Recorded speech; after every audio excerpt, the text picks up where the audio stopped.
Assalamualaikum warahmatullahi wabarakatuh. Selamat pagi salih-salihaku. Bagaimana kabarnya hari ini? Semoga Allah selalu melimpahkan berkah dan rahmatnya untuk kita semua. Sebelum kita memulai pelajaran pada pagi hari ini, marilah kita berdoa. Bismillahirrahmanirrahim. Rabbi zidni ilma warzuqni fahma waj'alani minal muslimin. Amin amin Allahumma amin.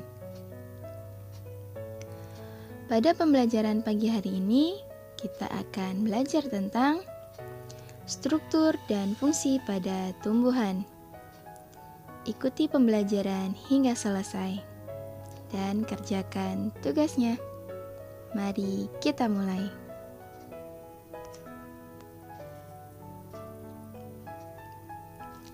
Nah, manfaat tumbuhan bagi makhluk hidup sendiri adalah yang pertama sebagai sumber makanan.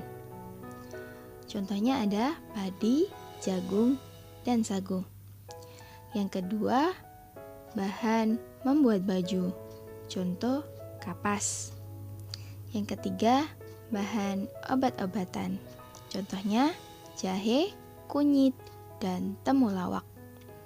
Yang keempat, sebagai sumber bahan bakar. Contohnya adalah singkong dan biji tanaman jarak yang diolah menjadi bahan bakar bio. Dan yang terakhir adalah sumber oksigen melalui proses fotosintesis. Nah, pada pagi hari ini kita akan mempelajari tentang struktur-struktur pada bagian-bagian tumbuhan. Mari kita lihat apa sih strukturnya? Nah, ini adalah gambar dari struktur tumbuhan. Kita mulai dari yang paling bawah sendiri. Nah, paling bawah yang berada di dalam tanah adalah akar, kemudian batang, daun, bunga, serta buah. Di dalam buah terdapat biji. Jadi, struktur tumbuhan itu terdapat 6 golongan. Yang pertama, akar. Kedua, batang. Ketiga, daun. Keempat, bunga.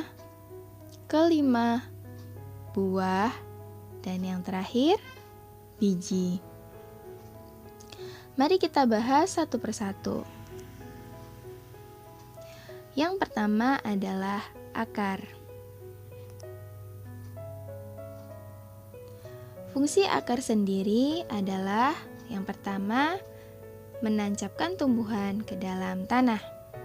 Yang kedua, menyerap air dan mineral dari dalam tanah. Dan yang terakhir, sebagai tempat penyimpanan makanan. Misalnya pada tanaman wortel, lobak, dan juga ubi kayu atau kita kenal dengan singkong. Bagian akar itu dibagi menjadi dua. Ada rambut akar atau bulu akar dan juga ada tudung akar. Nah, perhatikan gambarnya ya. Rambut akar atau bulu akar dia berfungsi sebagai penyerap air dan mineral dari dalam tanah. Sedangkan tudung akar dia berfungsi untuk melindungi akar pada waktu menembus tanah. Sedangkan bagian-bagian pada akar jenisnya ada dua, ya. Ada jenis akar tunggang dan juga akar serabut.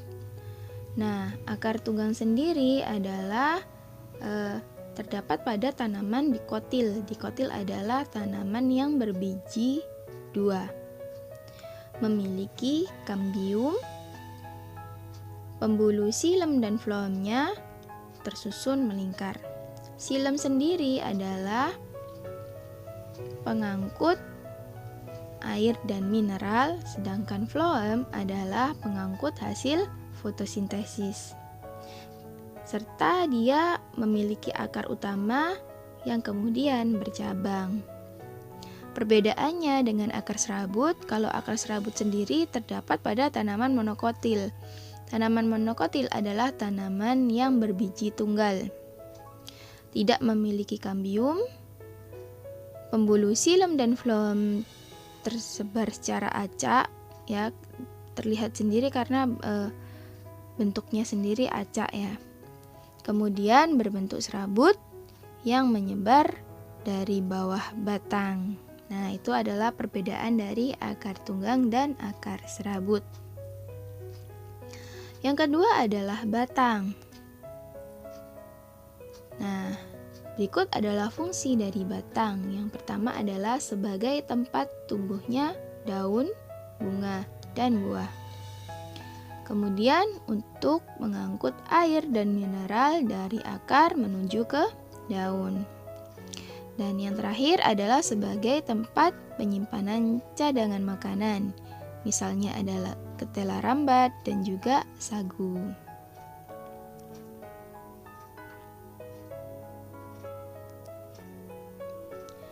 Nah, jenis batang sendiri dibagi menjadi 3 golongan.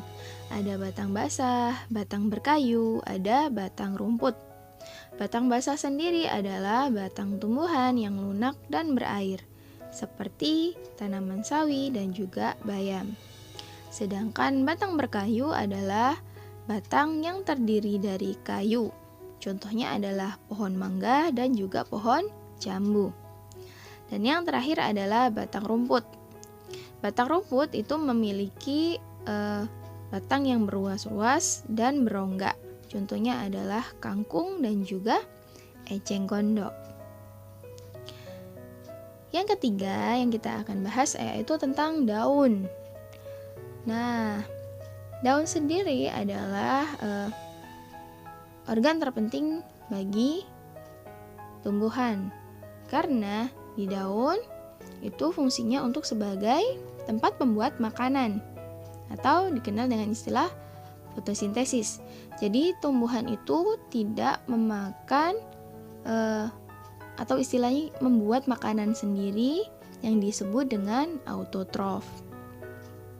Kemudian dia juga melakukan pernafasan atau respirasi terjadi pada daun dan juga tempat terjadinya penguapan. Bagian-bagian pada daun itu bisa dilihat dari gambar. Ada urat daun, tulang daun di bagian tengah, kemudian ada helai daun atau lamina, dan juga tangkai daun. Nah, jenis-jenis daun pun terbagi menjadi 4 golongan. Ada daun menyirip, daun menjari, daun melengkung, dan juga daun sejajar. Contoh yang menyirip itu berarti di ujungnya terdapat seperti lancip ya, lebih lancip. Contohnya adalah pohon mangga, daun mangga dan juga daun jambu. Sedangkan bagian daun menjari contohnya ada daun singkong dan daun pepaya. Jenis daun melengkung contohnya ada di daun bakung ya, atau kaca piring. Dan yang terakhir daun sejajar contohnya ada pada rumput-rumputan. Selain itu ada padi, jagung, nah memiliki jenis daun sejajar. Yang keempat yang akan kita bahas yaitu tentang bunga. Nah, bunga selain dia memiliki keindahan, tapi dia juga memiliki fungsi yang paling penting untuk tumbuhan. Nah, fungsi bunga sendiri yang pertama adalah alat perkembangbiakan, dan yang kedua untuk melakukan proses yang namanya penyerbukan. Apa sih yang namanya penyerbukan? Penyerbukan adalah peristiwa jatuhnya serbuk sari ke kepala putik. Nah, melalui proses itulah akan terjadi tanaman baru.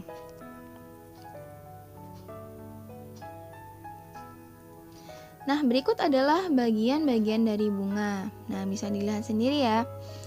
Yang pertama ada mahkota, yang warna-warni yang kalian lihat itu adalah bagian mahkota.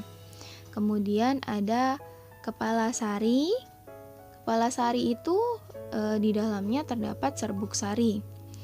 Nah, serbuk sari sendiri adalah jantan bagi bunga. Kemudian ada benang sari. Benang sari adalah bagian tubuh dari kepala sari. Terus ada kepala putih. Kepala putih itu adalah betina bagi bunga. Nah, peristiwa penyerbukan sendiri terjadi apabila serbuk sari jatuh ke kepala putih. Nah, kemudian ketika mereka sudah dibuahi akan masuk ke dalam bakal biji. Nah, jika sudah masuk ke dalam bakal biji akan membentuk biji baru. Selain itu ada apa lagi? Ada bagian kelopak. Fungsi kelopak adalah dia melindungi bunga saat dia masih kuncup. Ada dasar bunga dan juga tangkai bunga. Tangkai bunga fungsinya sebagai menegakkan bunga. Nah, yang terakhir yang akan kita bahas yaitu tentang buah dan biji. Fungsi buah dan biji sendiri adalah yang pertama, fungsi buah untuk membungkus dan melindungi biji. Kemudian untuk menyediakan cadangan makanan bagi biji agar dapat tumbuh pada saat perkecambahan. Fungsi biji sendiri adalah sebagai bakal tumbuhan baru. Jadi nanti bijinya kalian tanam akan muncul tanaman baru. Sedangkan buah sendiri untuk manusia dimanfaatkan sebagai konsumsi dan penyedia vitamin. Kewajiban kita terhadap tumbuhan itu yang pertama ada menjaga dan melestarikan tumbuhan tersebut agar tidak rusak, jadi harus kita lindungi ya. Kedua, menyirami tumbuhan agar tumbuh besar dan subur. Yang ketiga, memberikan pupuk supaya tumbuhan tumbuh dengan baik. Yang keempat, mengatur cahaya yang datang untuk tumbuhan. Jadi fungsi cahaya sendiri adalah untuk proses fotosintesis. Nah, itu tadi adalah paparan materi pada pagi hari ini. Nah, lakukan social eksperimen. Social eksperimennya adalah lakukan kegiatan sederhana. Rawatlah tanaman yang ada di sekitar rumahmu. Misalnya dengan menyiramnya, lalu foto tanaman kalian beserta kegiatan kalian pada saat menyiram. Mudah ya? Nah, diusahakan jika ada tanaman di rumah, setidaknya kalian menyirami ataupun merawatnya ya. Alhamdulillahirrabbilalamin, selesai sudah pembelajaran pada pagi hari ini. Semoga ilmu yang kalian dapat bisa menambah kecintaan kalian terhadap tumbuhan dan juga bisa membuat kalian memiliki rasa tanggung jawab untuk merawat tumbuhan. Nah, saya akhiri perjumpaan pada pagi hari ini dengan bacaan Alhamdulillahirrabbilalamin. Semoga ilmu yang kalian dapat pada pagi hari ini bermanfaat. Kurang lebihnya saya mohon maaf. Wassalamualaikum warahmatullahi wabarakatuh. Selamat belajar.